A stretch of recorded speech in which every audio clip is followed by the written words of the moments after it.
It is great to be back at ALEC, and it's great to be back with people who actually make headway on ideas and policies that expand freedom and opportunity. As you know, I recently invested 4 years in Washington, and let's just say there's a lot more lip service than action in that town, which I must admit can have its benefits depending on who's in office. But you all do the work for your state's residents day in and day out.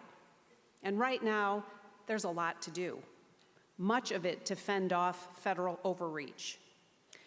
The great Bill Buckley once described people like you and me as standing athwart history, yelling, "No, stop," as self-proclaimed experts and distant elites try to dictate who we are and how we live. Athwart is such a great word, isn't it? You don't hear it much today, but it's a useful word.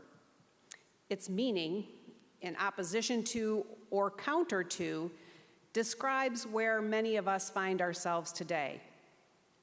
You and I stand athwart the cultural pressures that plague our nation. Athwart a force that tries to tell your sons and daughters they aren't actually sons or daughters, just the spawns of birthing people, whatever the heck that means, or that they aren't even boys or girls, that they're they and them, not he or she. Athwart a campaign that insists on teaching our children that America is racist, that believes you're racist just because of who you are.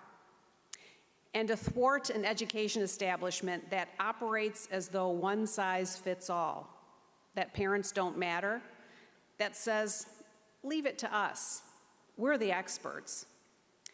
I don't have to tell you, but the experts don't have a very good track record these days. File that under Fauci, Anthony.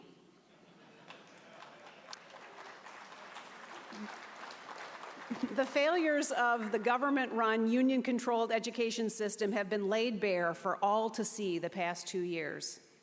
These failures, layered on top of multiple pre-COVID failures, are devastating.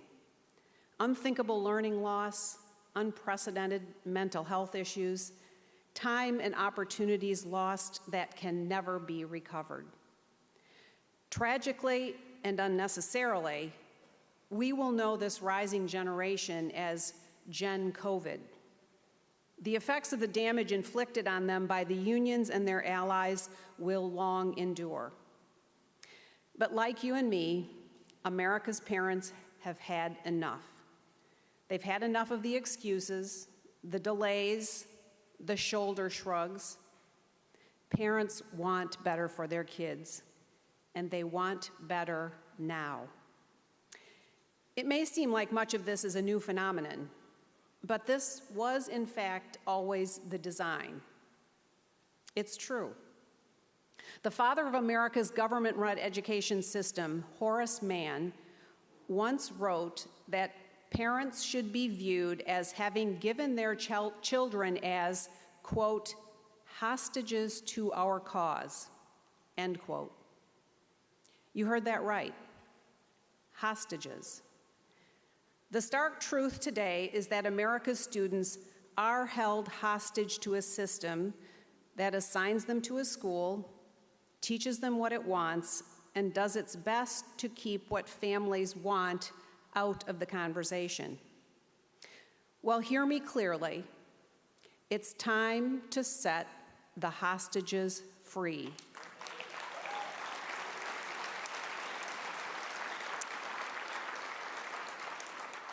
That's what my new book, Hostages No More, is about.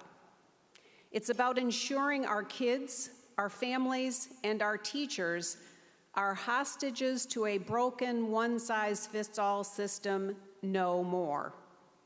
It's about how we fix K-12 education. Think about it in this context. Horace Mann invented our system of government-run education 175 years ago, a long time ago. In fact, so long ago, that man died 20 years before Alexander Graham Bell invented the telephone. The father of the education model we still use today never made a phone call. Not on a rotary phone, and certainly not an iPhone. Just think about how much phones and how we communicate have progressed and transformed our lives. And our education model has stayed essentially the same. It's clearly time to do something different. It's time for what I call education freedom, for the novel idea that education should rise to meet the demands of students and the needs of students, not the needs of the school or the system. And accordingly, that we should fund the student, not the system.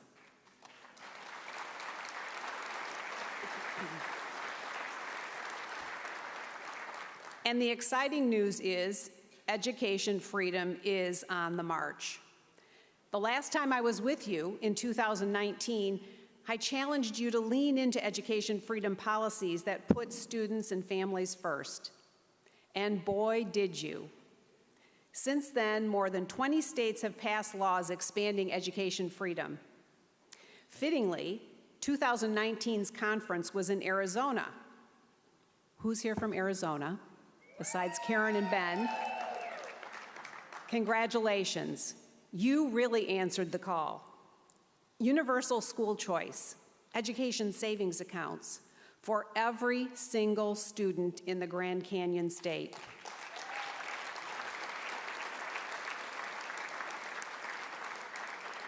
Now, the term gets thrown around a lot, but what Arizona has done is a true game changer.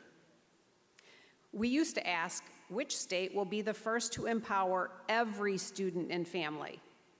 Now we're asking, who's next? Looking at you, Florida, Indiana, Texas, Iowa. Education freedom is good, solid policy. It's also what America's families are demanding. Poll after poll, even the school union boss's own internal polling, which Amy also shared some of the results from, confirms this. Families should be in charge of education decisions. Education should not be the domain of the government. It should be the domain of the family.